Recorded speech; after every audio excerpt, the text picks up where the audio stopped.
Living a healthy, balanced life is no small feat, especially when you're a mom. With meals to cook, laundry to load, work to do, and humans to raise, it can be easy to feel like we're in an on-again, off-again relationship with healthy living. But it doesn't have to feel this way. I believe living a healthy life has become way too complicated. What we need isn't a new plan or program telling us what to eat or how to live. We need simple, uncomplicated routines and information that's going to help us live our best, most beautiful life without rules and restrictions. Join me, Kristin Dovbniak, holistic health coach, certified intuitive eating counselor, and mama of two, for weekly conversations on what it means to live a healthy, balanced life, uncomplicate eating, and simplify in every area of mom life. Sometimes parents just don't realize how correlated their children's moods are with, what they're eating and more specifically how much sugar they're having, because they've never really seen their kids when they're having less, because they've, some of the parents, for example, that have done our challenges have said, wow, I had no idea that so much of this was being caused by the sugar in their diet. Hey friends, welcome back to the Healthy Balanced Mama podcast. I'm Kristin Dovbniak, your host, and I think most of us know on an intellectual level that eating too much sugar isn't great for us. It's refined, it is the root of a lot of health concerns, and for the most part, I think those of us who are health-minded do our best to avoid a lot of added sugar. But the truth is there is a lot of hidden sugars and added sugars in a lot of the ingredients in the foods, especially processed foods that are marketed towards our kids. And there are so many health concerns, including things like mood health and brain health, that can be linked to excess sugar consumption in our kids. But it is the Healthy Balanced Mama podcast, and we're all about balance around here. And so we don't want our kids to go crazy, and we don't want to go crazy telling our kids that they can never have sugar again, which is why today I am so excited to have Dr. Emily Ventura and Dr. Michael Goran on to share with us how we can help our kids to reduce some of that excess sugar in their daily meals, help to improve their health outcomes now and in the future. We talk in this episode about some of the health concerns that are linked to excess sugar consumption in kids, but also how we can practically reduce that sugar in our kids' meals without, like I said, going crazy. We can replace instead of just removing. We can have a balanced approach to lowering the amount of sugar our kids eat, and we can have real conversations with our kids to help them understand why we don't want to be eating a ton of excess sugar, but without causing further problems and hang-ups around sugar and around food. So this was a really, really important conversation on not just the effects of excess sugar in our kids, but on how we can practically start to make some changes to the meals that we serve our kids in a way that is simple and doable and puts our kids at the helm so they have the choice, so they can start to learn how to eat more of these nutrient-dense, lower sugar meals without feeling deprived. Today's guests are Dr. Emily Ventura and Dr. Michael Goran. Dr. Emily Ventura is a nutrition educator, public health advocate, writer, and cook. A California Bay Area native, Emily completed her undergraduate studies at Cornell University and went on to complete her master's in public health and doctorate of philosophy in preventative medicine at the University of Southern California. Emily has 10 years of research experience in public health with a focus on dietary strategies for the prevention of obesity, diabetes, and cancer. Her research has been published in scientific journals such as Obesity, the Journal of Pediatrics, and the Archives of Pediatrics and Adolescent Medicine. She's also co-written op-eds with Dr. Michael Goran about diet and children's health, which have been published in the Los Angeles Times, the Huffington Post, and the Washington Post. An advocate for community health, Emily has worked as a nutrition educator for children and families, including interning at the Edible Schoolyard in Berkeley, California, and teaching and managing programs in the greater Los Angeles area for the California Nutrition Network. An enthusiastic and experienced cook, Emily loves to get kids and their families excited about eating well by encouraging them to source fresh, seasonal ingredients and prepare them simply. She was invited by the Los Angeles Times to conduct pantry makeovers for LA residents, in which she helped them restock their pantries and refrigerators and refresh their recipes to make them healthier. Emily has led public health campaigns for Slow Food International as well as the Jamie Oliver Food Foundation. Recognition for her work has included receiving the National Cancer Institute's Trainee of Excellence Award and being selected for the EHOW 100 list of women who have made innovative shifts in their careers and have had positive impact on their communities. Emily has spent extensive time abroad, including studying food and culture in Ecuador and serving as a Fulbright scholar in Italy, where she taught public health nutrition at the University of Gastronomic Sciences and conducted research at the University of Verona. Emily now lives in the UK with her 2 young sons and works as a writer and recipe developer. Michael is a professor of pediatrics at Children's Hospital of Los Angeles, Keck School of Medicine at the University of Southern California, and program director for diabetes and obesity at the Sabin Research Institute. Dr. Goran is a native of Glasgow, Scotland, and received his PhD from the University of Manchester, UK. He previously served on the Faculty of Medicine at the University of Vermont, the Department of Nutrition Sciences at UAB, and the Department of Preventative Medicine at USC. His research on childhood nutrition has been continuously funded by the NIH for the past 35 years, raising $75 million in funding and publishing over 350 peer-reviewed articles. He has received numerous scientific awards for research and teaching, including the Nutrition Society Medal for Research, the Lilly Award for Scientific Achievement from the Obesity Society, the TOPS Award for Contributions to Obesity Research from the Obesity Society, and the Rank Prize Lecture in Nutrition. Michael lives in Silver Lake, Los Angeles with his wife Lori, his 2 teenage daughters, and their cat Hugo Moon. Outside of work, Michael likes to play tennis, cooking, eating, going on walks, occasional runs, and travel. Without further ado, let's talk sugar with Dr. Emily and Dr. Michael. Welcome, Emily and Michael. I am so excited to have you on the Healthy Balanced Mama podcast talking about sugar and our kids today. Thank you so much for having us. Yeah. Hi, Chris. Nice to see you. Thanks for having us on. This is such an important topic. I know both of you know that. And I'm really excited to dig into all of the ways that sugar affects our kids, because I think many of us understand that sugar is not great for us. Lots of added sugar isn't great for us, but understanding the practical application of how do we encourage our kids to eat less sugar? How do we do it in a way that doesn't drive all of us crazy? And why this is so important is something I'm really excited to dig into. But before we dive in to the meat of our episode, I love to ask a fun little icebreaker to all of my guests, and especially for authors, I love to ask this question. So what are the both of you reading these days? Yeah, I'm almost done with the marathon project, the 900-page Love Songs of W.E.B. Du Bois. I don't know if you've heard of that book.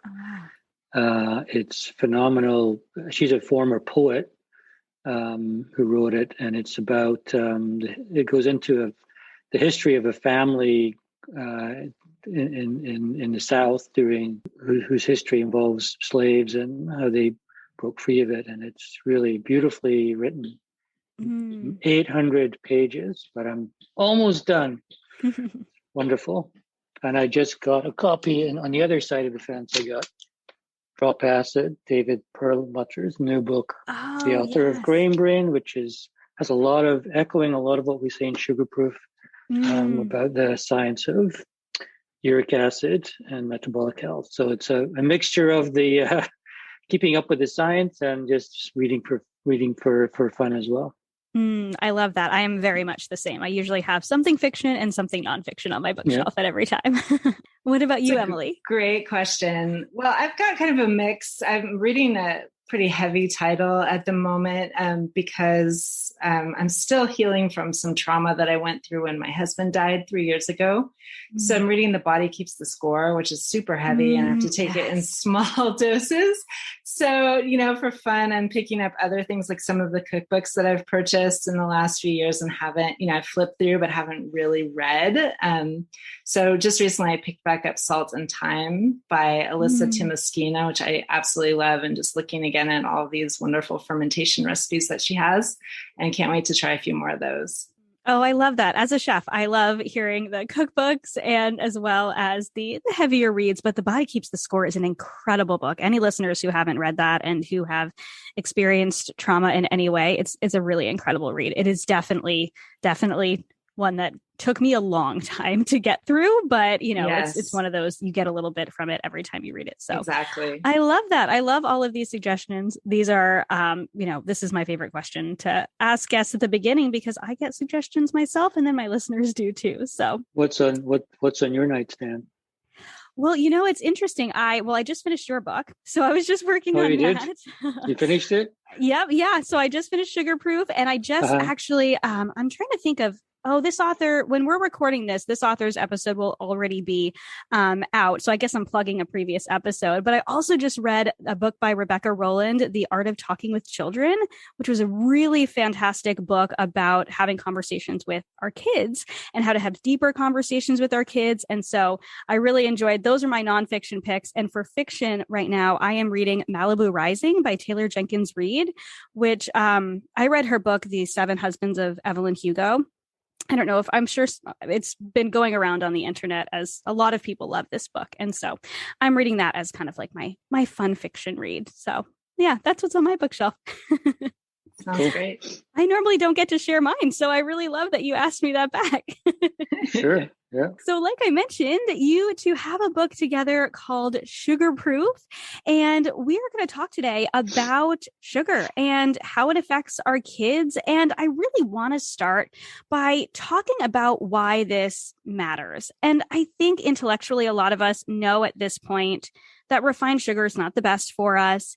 But as you share in the work you do, it does creep in to a lot of our food products. And sometimes we don't know how much. So can you kind of give us a little bit more of a clear picture of how much it creeps in and why it's important? Yeah, it's a good starting point. So we're talking about 70% of processed foods, 80% of foods that are marketed to children contain some type of added sugar. But like you say, I think most people now know about this, but I think what excited us and motivated us, well, Emily can say what motivates her, but I think the issues are a few things. One is that it's not just that we're consuming more sugar, but it's different types of sugar, and it's confusing. And I think that is one thing we wanted to talk about, different types of sugars and non-sugars as well, sweeteners, which are creeping into the market pretty profusely. But also why and how children are more vulnerable. So I think, again, we all know the dangers of sugar, but most people think of weight gain, possibly diabetes, but really the effects are much broader than that and affect children more so than adults because they're growing and their organs are being built. So those are some of the things that we wanted to focus on. And also, like you mentioned in your intro, really, well, okay, we know sugar is bad, but what do we do? We're not about just saying, okay, no more sugar. We wanted to come up with strategies that would be practical and sustainable and simple for families everywhere to use in every day. So we wanted to just marry the science as well as practical tools. I think that's so important, especially for busy parents. I think, I am someone who loves to pick up new books and learn new things and learn new strategies for my health and the health of my family. But it can be a lot sometimes when we read all this information, figuring out how to really practically apply it can be really difficult. So I think it's really important work that you're doing. Yeah, for sure. I mean, I think what we've learned is that some people like you like to pick up a book and read about it, but many of the people that we interact with, they just want simple tips and simple solutions, how to get through a day without drowning in sugar and how to really try to cut back and improve the diets of their families. Yes.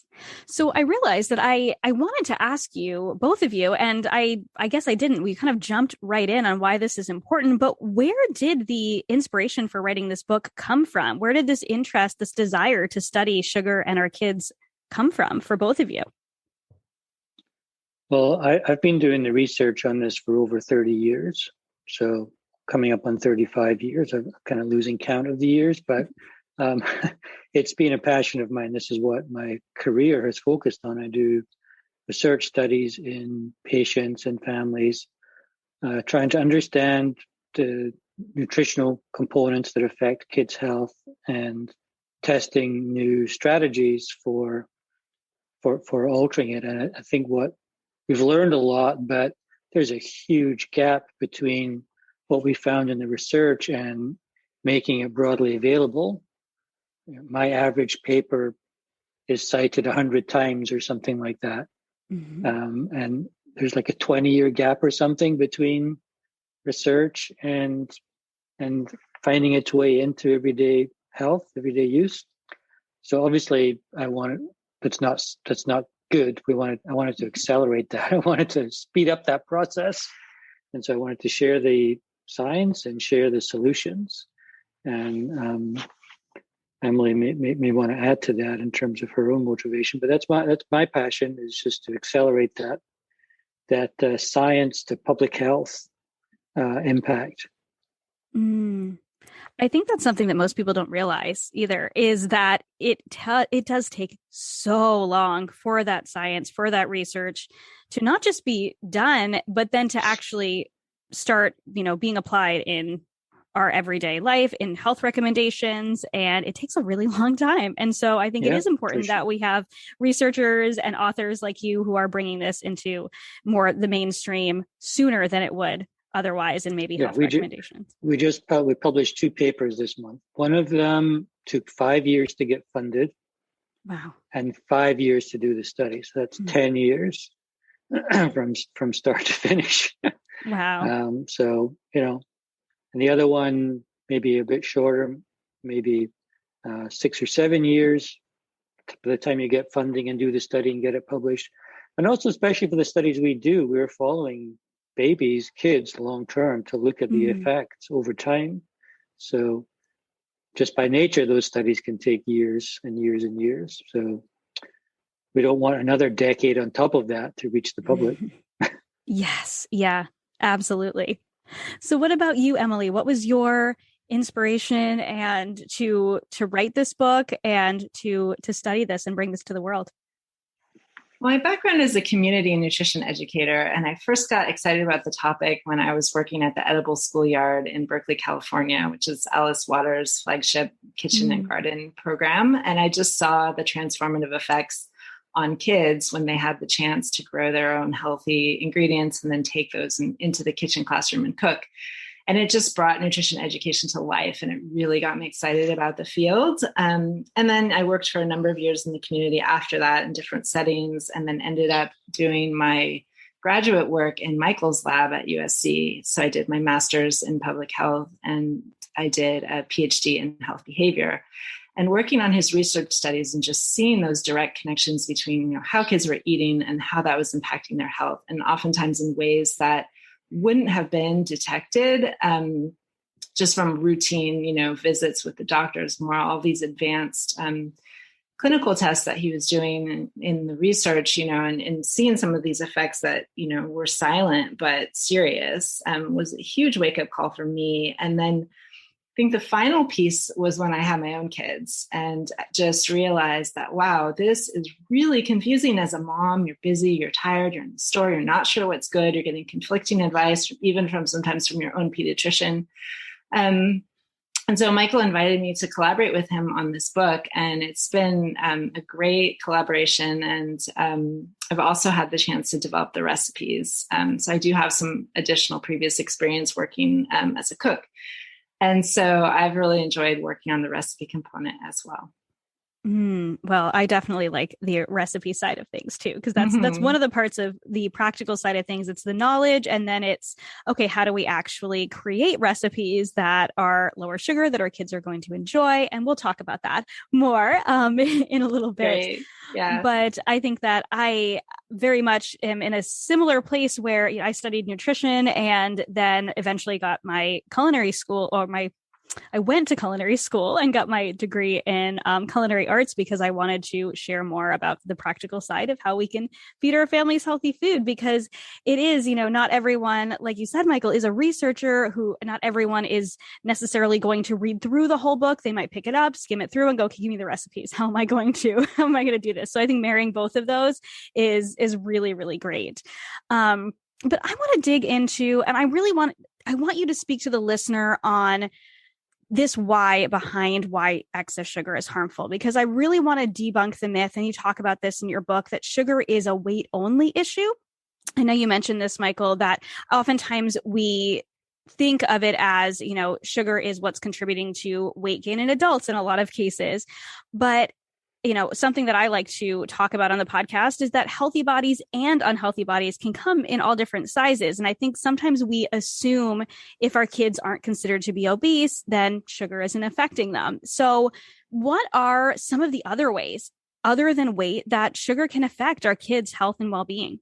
Yeah, that's one myth that we really would want to help bust, is that this is just all about weight gain. Weight gain is certainly can be an issue, but there's so many other things going on that precede weight gain or happen with weight gain. We're talking in kids also about brain development, learning, its effect on the brain, on memory, on academic performance, on mood and disposition, and just general emotional health, and then we got all the inflammatory issues associated with sugar, such as skin, acne, asthma, and now, of course, inability to fight infections like COVID-19, which we've learned the hard way as food is important in fighting infection. And then there's the other thing is the long-term, what we call chronic diseases like diabetes and heart disease, for example, two of the main killers that we have in society today. And I think the issue is that we don't normally think of kids as having those outcomes. And thankfully, that's mostly true, although the incidence of diabetes in kids is increasing. Type 2 diabetes is what we're talking about. But these are chronic diseases that are seated in childhood. And we've done the research on this to show you might not see more diabetes in kids who eat more sugar, but you'll see an increase in subclinical risk factors like rising glucose levels, poor beta cell function, or inability to really produce enough insulin. So those chronic diseases are happening over decades. And that over decades starts in early life, even in utero, actually. So there's that. And then there's the third aspect is the new diseases that are emerging, like non-alcoholic fatty liver disease, which wasn't even a disease 10 years ago. But now most liver disease used to be due to alcohol, but now we're learning that most liver disease is due to non-alcohol, and that non-alcohol is sugar. So liver health, we don't normally think about our liver, but it happens to be a pretty critical organ that gets damaged slowly over time by too much sugar. I think what's interesting about what you're sharing is most of this that you're talking about are things that happen over time that we don't see necessarily in our kids, right? We don't see their glucose levels being all over the place. We don't see their liver becoming inflamed or there being these, issues. Not a doctor. So if I say anything that's incorrect, I'm, just going off of what I know. But yeah, a lot of these are things that we don't see our kids' glucose levels going up and down. We might see things like mood changes and may or may not associate which is a very good indication, because I would say that we do see it as parents. If kids are like bouncing off the walls, that means they're having a sugar high, right? Yeah. And if your kids are on the floor upset and crying, they're probably hypoglycemic. They're having a sugar crash. We don't necessarily associate it with their sugar levels, but that's what's happening, and we want to bring that to life. Just because as adults we think of our sugar levels and how we have to maintain it, we don't normally think that's important for kids, but it's more important because their kids are actually more susceptible to sugar highs and sugar lows. Yeah, I'm glad you mentioned mood too, Chris, because something else that we do talk about in the book is sometimes parents just don't realize how correlated their children's moods are with, what they're eating and more specifically how much sugar they're having, because they've never really seen their kids when they're having less, because they, some of the parents, for example, that have done our challenges have said, wow, I had no idea that so much of this was being caused by the sugar in their diet. And then when they took it out, they said, wow, it's almost like I have another child. Like, whoa, my child is more even tempered, less moody, less lethargic mid-morning, more able to handle, smaller challenges that might have otherwise set them off. So yeah, it's it can be a real wake up call, I think, for parents to see these changes in a positive way. A surprising change. Yeah. Well, I think what's interesting is I think many of us associate sugar with that kind of immediate sugar high that our kids have. They have the birthday cake, and then one of our strategies as parents is if we, they do go to a birthday party, if we do know that they're having extra sugar or whatever, like what can we do after? What sort of activity can we do to just let them sort of run it off? Because, we're all about balance. We're not going to tell our kids they can never have birthday cake, right? Yeah. But how can they maybe let go of some of that energy, balance that out a little bit? Because that's coming. But oftentimes I think we don't recognize, or at least I wouldn't recognize as a parent, or we definitely recognize the mood swings. I've got 2 girls, an 8-year-old and a 4-year-old. So we notice those in many different ways. But those sugar lows too, being, if they're having tantrums, it could be that hypoglycemia and just the swings up and down that we, I might as a parent just be like, well, they're just moody, but it could be, a very, very likely it could be that they're having those glucose swings. And so I think this is so eye-opening for parents. And so I love that, you have those challenges so parents can test it out and go, okay, wow, I actually do see a difference when, we're actually taking out some of that sugar. So I think of some of the research that I found most fascinating was the research on sugar's effects on the brain. I know we were actually talking about, you mentioned Dr. Perlmutter's Grain Brain earlier, which I've also read. And I've done some research on this as for adults, but for kids, this affects, like you said, their learning, their memory, their growing brains, which we send our kids to school because we want them to learn. And, so I guess it's kind of a 2-part question. So how does this, if you have more specifics, how does this affect our kids' memory and their brains? And how do we know if our kids are having issues with sugar? Is it just the mood swings? Are there other signs that our kids might be affected by this? Is there, something that might be happening at school? Well, yes. I mean, the research is pretty clear on this. It's not a lot of research, but what research there is quite clear that there's an impact of high sugar consumption in kids on their ability to do well on standardized test scores. So that's quite apparent. But there's other issues. Those from day to day are quite hard to pick up on, right? But from day to day, what we found working with families is there could be issues like kids not being able to fully concentrate in class mid-morning. And as Emily mentioned, part of the kind of wake-up call that some families got by going on sugar-proof was literally kids reporting much more ability to concentrate and stay awake and not falling asleep in class. So those types of changes can happen pretty rapidly, actually. And that's why we came up with the 7-day no added sugar challenge, not to say you can never have added sugar ever again, but just to say, well, go off it for a week and see what type of improvements or changes might be noticeable. Yeah.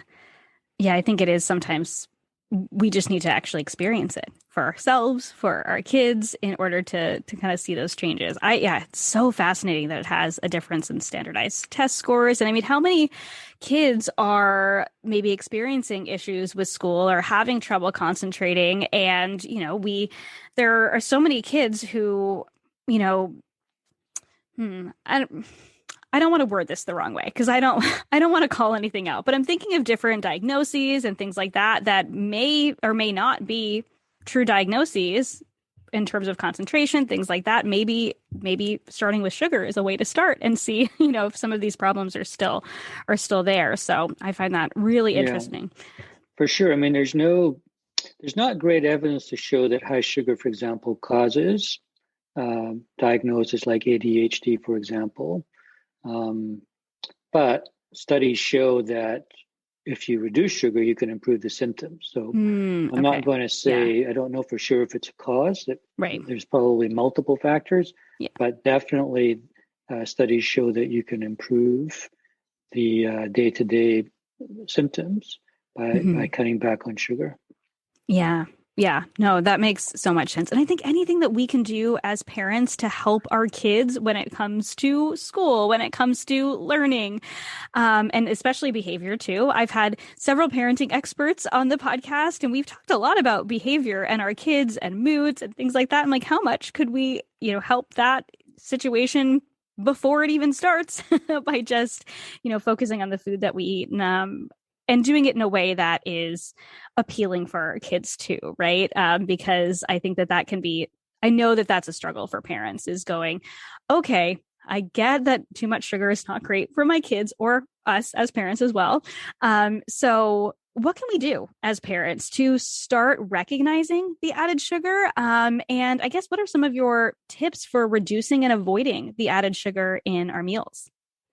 Our philosophy is very non-restrictive, and we, certainly, I think this is kind of what you're getting at, Chris, there, is you're saying, we're not saying you want to be the sugar police. In fact, we specifically advise you not to do that, because that doesn't work, and it creates a negative food environment in your home, which we certainly don't want, and can backfire, with some of these other possible effects, potential eating disorders. So what we talk a lot about is creating a healthy food environment in your home. And, you can set these patterns when your children are really young, if they happen to still be really young, just by having healthy food available in your home and not introducing a lot of added sugar early on. But, if your kids are older, then, you can take kind of a different approach, bring them alongside and have them involved in the process of trying out new things and coming up with some of their own ideas for new recipes that you can try. And just, basically displacing things, not necessarily focusing so much on what you're going to take out, but focusing also on what you're going to add in. So there's really healthy, appealing things to eat at home.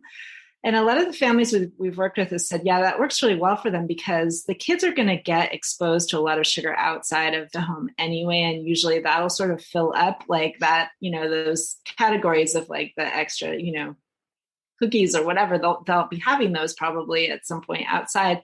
And that's not to say that you can't also have them, cookies in your home sometimes, but really, if you just think about what are the staples that you buy, because that's where the sugar starts to pile up. All of these products that are marketed to kids that sound healthy because they say whole grain or, added fiber or full of vitamins and, minerals. So like the granola bars, the flavored yogurt products, the fruit snacks, all those things. We just suggest taking a look at what are those staples that you're buying for your kids, and could you replace them with different alternatives, or could you be making your own easy recipes like the ones that we suggest in the book when time allows. Yeah, I really like that approach. But it is a lot, and there are a lot of just simple exchanges and switches that can be made to turn things around, from what you put on your toast to, loading up on fiber and protein if you're making pancakes and such like. So, for example, what was for breakfast this morning? What did you give your two little girls? Well, let's see. My girls are very different when it comes to breakfast. So one of my daughters, I have two girls too. They're 10 years older than yours, so but I'm sure you've had that same experience. Yeah. Oh my gosh. So one of my daughters loves breakfast and loves all types of breakfast foods. And yesterday she actually ate a breakfast burrito for lunch because she loves eggs. So she will eat eggs almost every single day. So great protein rich breakfast to start the day. Yep. This morning she had yogurt. So she had whole milk yogurt, plain yogurt.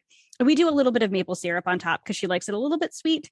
But that's all she had. That's all she wanted this morning was some whole milk Greek yogurt. So we got some fat and protein in there and a little bit of maple syrup for a little bit of sweetness in there. And my other daughter has smoothie because she loves smoothies. So she makes her own smoothies now. So she did a smoothie with, I think she put strawberries. She puts a little bit of spinach in. This was a really good day for breakfast. So she put in some frozen strawberries. She does like a tiny little bit of spinach, frozen strawberries. She did cashew milk because we had just made some homemade cashew milk. And she has like a kid's protein powder, just a little bit less protein in it. So it's a little bit more appropriate for kids. So that's what they had this morning. But it was a good morning for breakfast. There are mornings, I will admit, that, they just want toast. So. Yeah, so what you put on your toast. This morning my daughter had toast, but she, instead of putting jam on there, we've got into the habit of putting a fried egg white. She likes eggs too, but not the yolk, unless it's scrambled.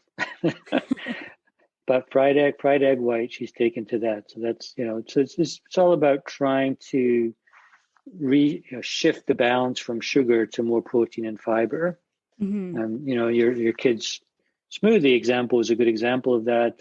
Throw a little bit of spinach in there, which that's great. Not kind of unusual for young kids, but that's great. Roll with it. And the cashew milk is good. You could add some more fiber in there, for example. Top it with some chia or flax. So it's all about just kind of trying to reflip that balance of getting in more fiber and protein instead of sugar. Yes. Yeah. That is actually the struggle that we have with my one daughter, who's not a huge fan of breakfast, and she's in second grade now. So she's in school, and, the last couple of years she was at home for a full year and a half. And, we did homeschool for that year and a half period of time, and she did lots of schoolwork, but it's different than being in school and having homework and having all of these demands on her kind of learning that she hadn't before.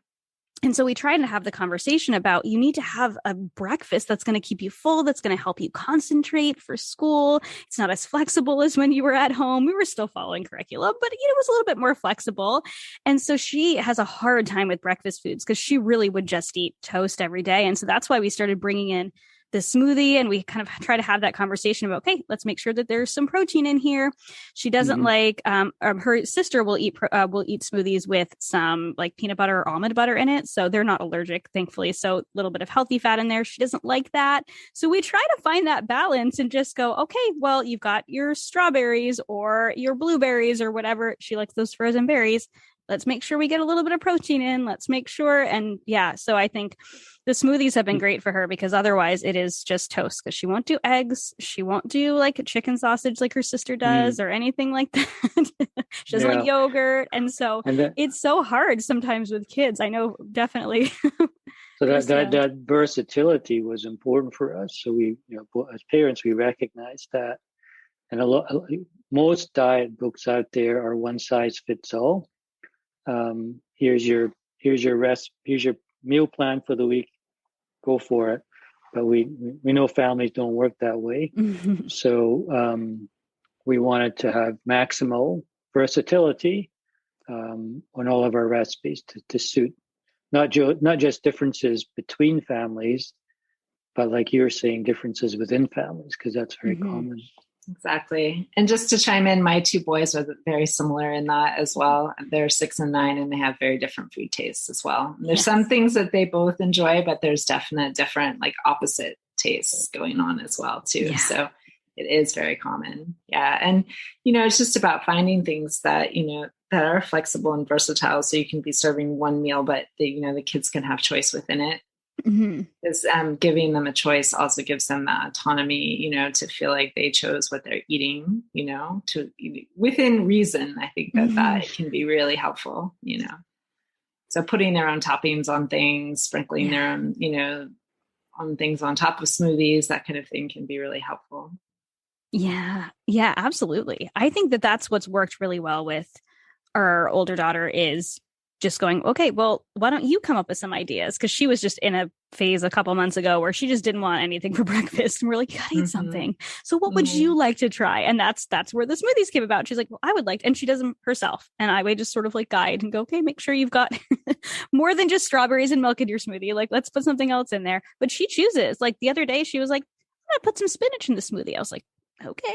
And she's done it ever since. And which is great. She sees me do it because that's one of my breakfasts that I love to have in the morning too. But yeah, I think that autonomy, I think, is really huge for kids. Definitely. So speaking of our kids and kind of talking to our kids, I really want to talk to you both about teaching our kids about the kind of the harms of excess sugar and the marketing that happens around sugar in our kids. Because I know, like I mentioned, my daughter's in second grade now, my older daughter. So she can read. My 4-year-old can't read. And we don't actually have TV. We have like Netflix, Hulu, all that. We don't have no TV, but they don't see commercials or anything like that. Like I know that I saw as a kid, I remember like cereal commercials and things like that, but there's still foods in the stores that are way more appealing to kids than just, the, I don't know, plain oatmeal container or something like that. Right. So how do we talk to our kids? I know that I am very aware of how I talk to my kids about things. I know I shared with you both that I struggled with an eating disorder in high school. So that's something where I'm so passionate about health and wellness, and I want my kids to be healthy and grow up healthy and have this balance, but I also don't want them to struggle in the same way that I did. So how do we talk to our kids about this in a way that I guess is, well, okay, I guess it's the Healthy Balanced Mama podcast, so I can use the word balanced here, even though I know that balance is not, there's no one answer to balance. How can we talk to them about this in ways that are balanced and also kind of kid friendly so they can kind of understand why this is important? Well, two things came up for me as you were talking. First, related to the marketing and, even just walking through the grocery store with your kids and, pointing out how some of these products are placed like right at their eye level. We talk in the book about helping kids be, let them be the upstander. So, helping them, wow, see this tricky marketing, and then they start to recognize it and they'll point it out again. That's not to say that, if they really want a certain type of cereal that has their favorite action hero on it, you don't necessarily want to always say no to those things, because if you always say no, it can become very restrictive and kind of put those things up on a pedestal and make them, something that they want so badly that, at some point they may just kind of go crazy on it, or either that or become afraid of eating something that's, quote unquote unhealthy, which you don't want either. So, it's about, maybe they can have that, and then maybe they can have it, maybe not every morning for breakfast but just on occasion, or maybe even consider that as something that would be had more as like a dessert, like a little bit of it after a meal. So, thinking a lot about, bringing kids up to come into an awareness at an earlier age of how they eat is how they feel.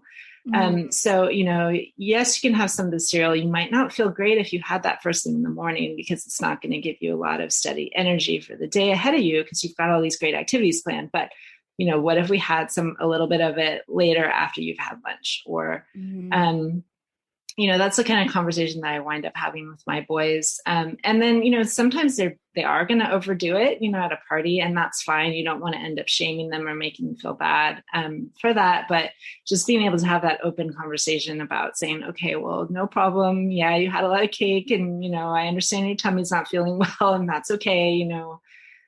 Just kind of learning from that experience, and then maybe brainstorming for, okay, well, next time, what could we do differently so that you could still have some cake, but, not feel bad because maybe you also didn't need the ice cream and the juice and the gummy bears that went along, with it. So it's just kind of a rolling open conversation, I think, that you can establish with your children. I like that.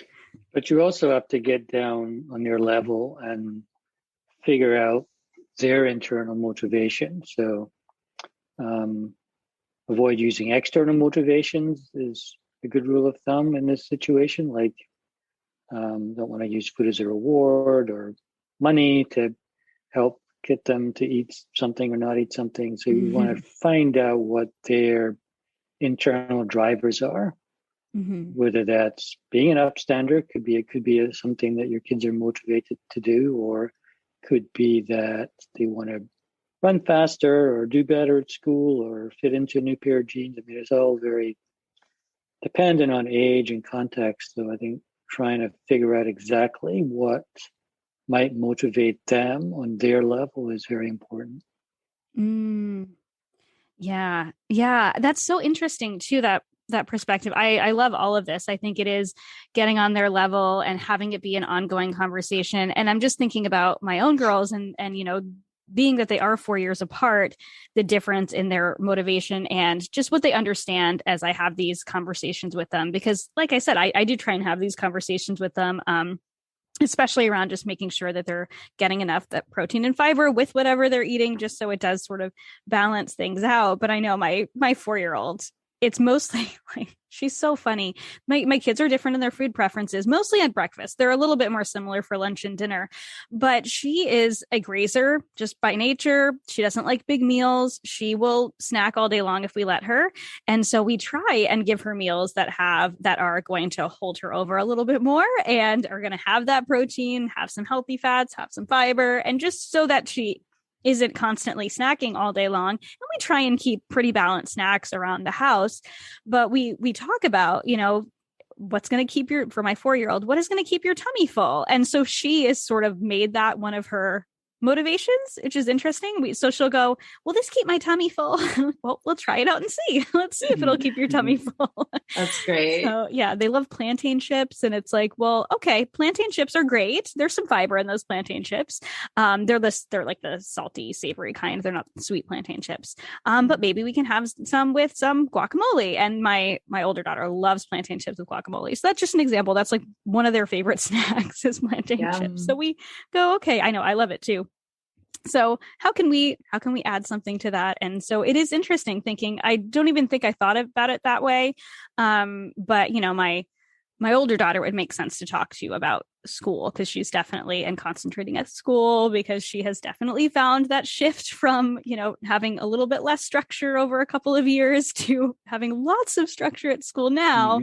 That's where, the whole breakfast conversation came in with her. And so that makes sense for her motivation. But the 4-year-old, it's an interesting conversation too, going, what is going to motivate the 4-year-old to not want to eat sugar all day?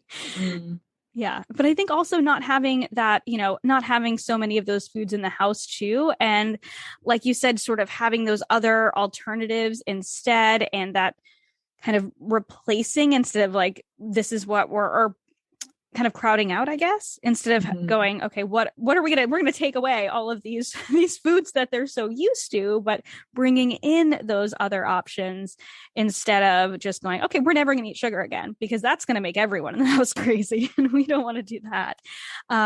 So I guess I want to talk about, so the vast majority of my listeners are moms, because it is the Healthy Balanced Mama podcast.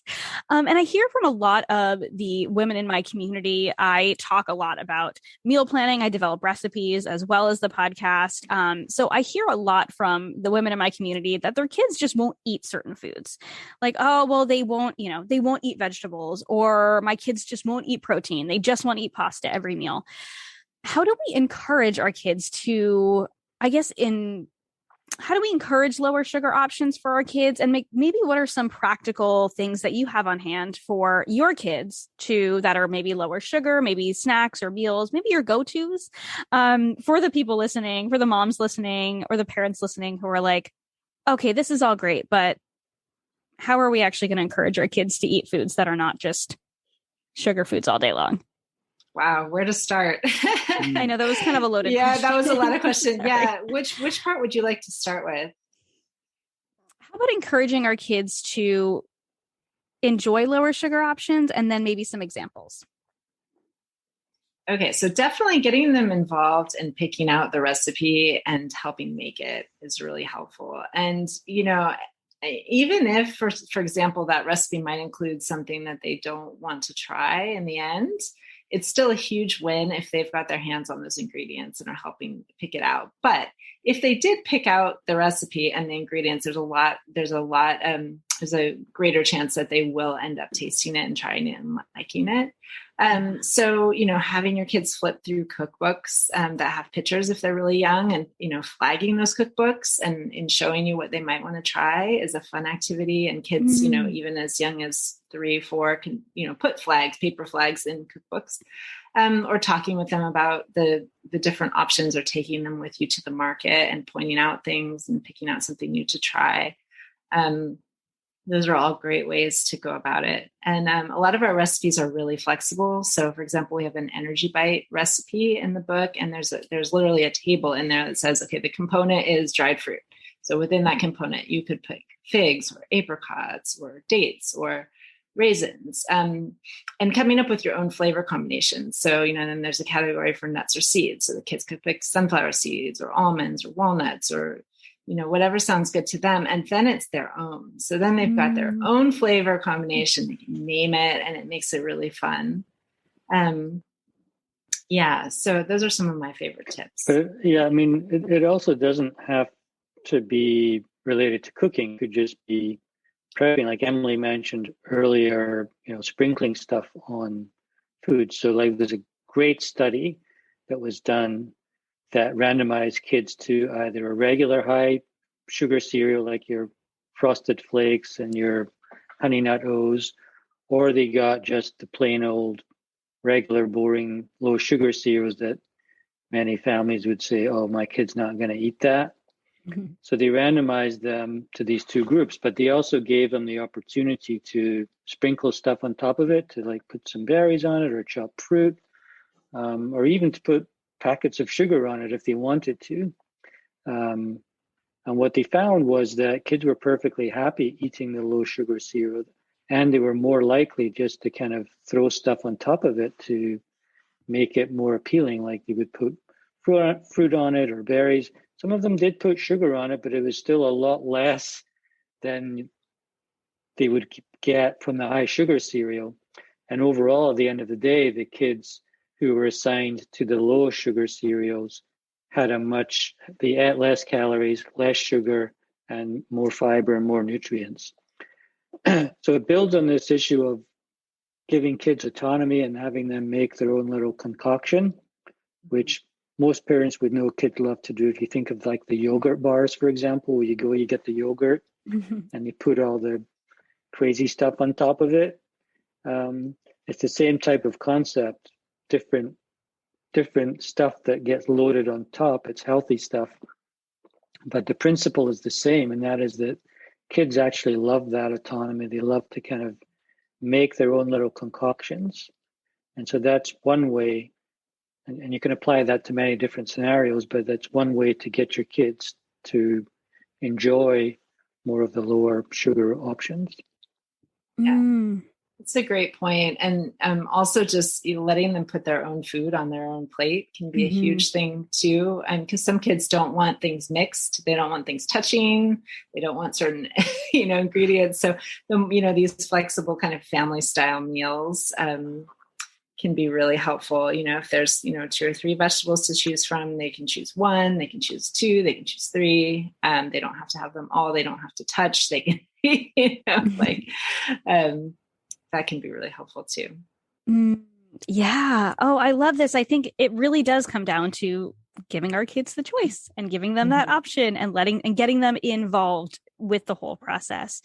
Because our kids do want to know that it's not just us telling them this is what you should eat, this is what you shouldn't eat. And because we want them to grow up and make those good choices for themselves and not have those hangups around food, but have that, that experience of trying these different foods. And so I love that, having, the yogurt bar type example where they can put everything on. And I love that. It was so interesting that the kids were very happy with the lower sugar cereal, but they put on their own toppings and all that. And I think it was a good point that you made too, that oftentimes we think, if our kids are going to put sugar on their cereal or something like that, that it's like, oh, well, they're adding all this sugar, but they're still eating less than what might be in those processed foods. So bringing in more of those, those less refined options and letting them choose what they want to put on can help them to develop maybe more of a palate for some of these more natural sweeter foods like fruit and things like that versus the like highly processed foods. And Emily, I loved that cookbook idea. And I oftentimes ask my kids, this is part of my kind of meal planning process. I always ask them what they get to choose a fruit and a vegetable for their lunches, for their school lunches. They get to choose a fruit and a vegetable and a main. So each one of them gets to choose, and we just mix and match for them. But I will get my kids in the kitchen to cook with me, probably once a week, not all the time, not super mom over here. But I love the idea of getting a cookbook and having them go through and flag, because I'm like, my 4-year-old would love to do that. And I've never done that with her. My 8-year-old has her own kids cookbooks that we'll cook out of every so often. And so she'll do that naturally herself. She's my little chef. But my 4-year-old is the one who is a little bit harder generally, other than breakfast. Breakfast is easy for her, but the other meals are not. Yeah. So that's such a great idea. Yeah, it's amazing, really. The times I've done it with my boys, I've been really surprised with some of their selections, because they are things that I didn't think they would want. Yeah. But then, see, the great thing is then it was their idea. Yes. So when it's their idea, it goes over a lot better than when it's, my idea. Yes. Yeah. Well, I mean, that was the situation yesterday. I was actually testing a breakfast burrito recipe. Get back on the topic of breakfast. A lot of the people the women that I work with in my community struggle with breakfast for their kids a lot, coming up with ideas for their kids. And so, I was coming up with, it's an old recipe that I was kind of redoing, making these breakfast burritos. There's beans and there's eggs and there's cheese if you want it, and salsa, and we dip it in guacamole again. And I think they're delicious. My older daughter won't eat them because they've got eggs in them. My husband thinks they're delicious, but a lot of kids, if they eat eggs, love them. I didn't think my younger daughter would eat it. And I just had them sitting there. She was hanging out with me. She was painting a picture as I'm making these. And she's like, I want one of those for lunch. And I was like, you do? I wasn't like, this is what you're going to have for lunch. I fully expected to make her a completely different lunch. It was right around lunchtime. And I was like, okay. So she's like, but can you cut it in half? It's too big. I was like, absolutely. So I cut it in half, and she sat there and she ate the whole thing. And I was like, wow, that is, and it was, packed with protein and fiber, and she loved it. And I was like, all right, well, I think it's a good example of just when our kids just get the choice, and when it's just there, sometimes they're like, oh yeah, I would like to try that, which is very cool. Yeah. And something else that's great about what you're saying too is something that we've also focused on in the book about flexibility across meals. So a lot of these things that you make, say like you might make a frittata at dinner that can easily be breakfast the next day as well, or like put into a packed lunch. And I think broadening kids' horizons for breakfast is really important too. And we have an international breakfast challenge in the book that gets kids to think about how in other countries, some of the breakfast foods are more similar to what might be at lunch or dinner. Yeah. And it, it can make your life easier and kind of just broaden their tastes in general. Like tonight, my kids had black beans as part of their dinner, and they really enjoyed them. Yeah. And so I said, I see you guys really like this. Do you guys want to have some of these at breakfast tomorrow morning too? And they're like, yeah, we want to have them at breakfast also. So yeah, it's just breakfast foods don't have to be quote unquote breakfast foods, like it can be what, other foods that your kids like at other times of the day too. Yes. Yeah. I love that. And same thing for dinner too. We can also do breakfast for dinner. We can switch things up breakfast for dinner. Exactly. Yeah. I think kind of removing that, I guess, the assumption that these certain foods have to be breakfast, these certain foods have to be dinner, and just leading with, okay, what do our kids enjoy? And just bringing in some more of these maybe new options and giving them that choice along the way is awesome. Okay, so you already mentioned you mentioned the energy bites in your cookbook, or in your book, in the recipe part of your book, which I love being able to have my kids. I'm just thinking right now, I'm like, well, we can have a sage energy bite and a wren. Those are my kids' names, and a wren energy bite. They would love to have their own. They would love to have their own energy bite that they name themselves. What are some of the other recipes in the book? And well, let's start with there. What are some of your favorite recipes in the book? Maybe your kids' favorite recipes in the book? My kids probably most like the chocolate. They like all the recipes because they came up with them along with along with us. But my kids always like the roasted chickpea snacks, which are so easy and high fiber and super affordable. And we just vary the seasonings. And I'm just shocked that they're not tired of those yet. I'm just waiting for the day when they're like, no more chickpeas, but they really want those. They love the chocolate sesame squares, which are a no-bake recipe. And those are really easy to make and super satisfying and really chocolatey and just a great treat. Healthy, of course, at the same time. I personally, we've had a lot of fans of our blueberry muffin recipe, and that's been that was a hard one to develop, but really worth it in the end because I'm really happy with how those came out. And it's, I wanted all the recipes to be easy. So one thing I really like about that recipe is that you just put everything in the food processor or the blender, and you don't need separate bowls for mixing. And it's a great way to use ripe bananas that you probably have laying around on your counter. And we make the recipes flexible for different dietary needs too. So that one has it's dairy free, but it also has a vegan version. We've got a grain free version. We've got a nut free option for replacing the almond flour. So yeah, we've got a lot of really good versatile recipes, and then we have savory recipes as well for dinner options and snacks and lunches. Sauces. There's a few sauces. There's some drinks. Awesome. Oh, all those sound delicious. I think it's so important too that there are versatile options because everyone eats a little bit different. Kids and parents have different, food allergies, food intolerances, and it's hard. I'm sure it is hard, as someone who likes to develop healthy recipes myself. I'm not a baker though. I think I have 2 muffin recipes that I've developed because baking recipes are really hard. And when you're talking about reducing sugar, especially kind of encouraging our kids to go from what they might have enjoyed before to some of these lower sugar options can be really hard. So I very much appreciate you creating these recipes that, so we don't have to try and figure it out ourselves. Yeah. The baking ones are definitely more tricky. But if you're not following, one of our recipes, we do give other tips too. Like if you're making just a standard recipe, something you can do is just try cutting the sugar down. So, you might find it enjoyable at 3/4 the amount of sugar, even half the amount of sugar. So we do give a lot of practical tips that apply across no matter what type of, recipe that you're making that you might find on the internet or that you might have in your family that, you want to still use, but you can kind of make these easy tweaks to make it a little bit, more sugar-proof, say. We could collaborate. For example, if there's like a favorite recipe you have, Chris, the challenge we love is to say, here's a favorite recipe. How can we do it without added sugar? And that's what we've kind of tried to challenge ourselves with, because the easy solution is just to add sugar or sugar substitute. But we challenge ourselves to do it without added sugar or sugar substitute. And there's lots of fun ways to do that.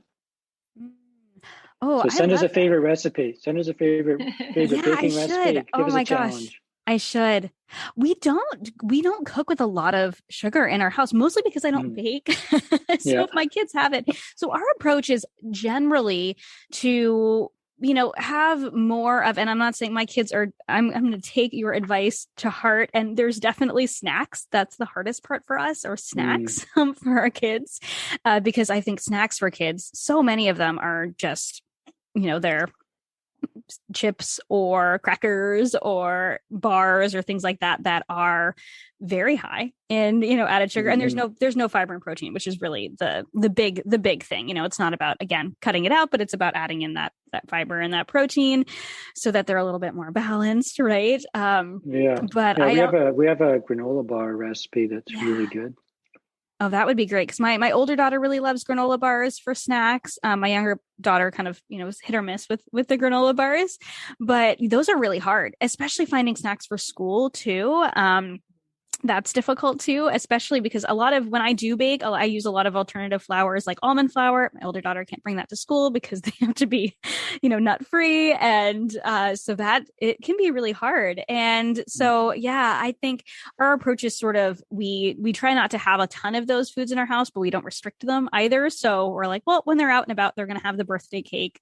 But I think you kind of mentioned something similar to that earlier, Emily, which sort of like we try to have those healthier alternatives in our house. Yeah. And that's what our kids eat on a regular basis. Not that we never have them, but we try not to eat those on a regular basis. And we try to, just have those when we're out. But the only reason I think I don't use it is hard to cook with alternative sugars or to cook lower sugar or bake, I should say, lower sugar meals, just so I don't do it a lot. Mm-hmm. So do you have favorite sugar alternatives or lower sugar options for recipes? You say you don't prefer to use sugar alternatives very much, but I'm thinking like honey or maple syrup. Is that something that you would suggest as an alternative? That's typically what I use baking. So you can totally call me out if you're like, it's still sugar.